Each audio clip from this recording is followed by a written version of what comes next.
Imagine. Sijawahi nuna kwenye maisha yangu, lakini leo kwa mara ya kwanza nimenuna. Yaani tunamwambia mtu mimi sitaki vitu vyenye sukari, alafu kesho yake akija kukuona anakuletea mabiskuti, machokoleti, mara majuisi. Yaani okay, unaachana na hilo. Unamwambia mtu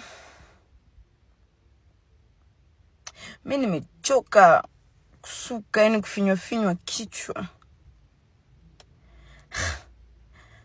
Unashangaa amekuwekea 1,500,000 au 200,000.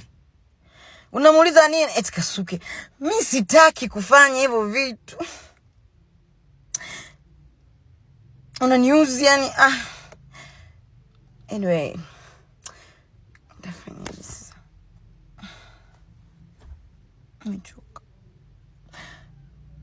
Mimi mtu mimi nataka kukaa ndani. Kwanza nakwambia nikukute kule kwenye gari. Nenda kupeleka sehemu. Yaani anafanya maamuzi yeye anavyotaka. Kama nimesema nataka kwenda sehemu.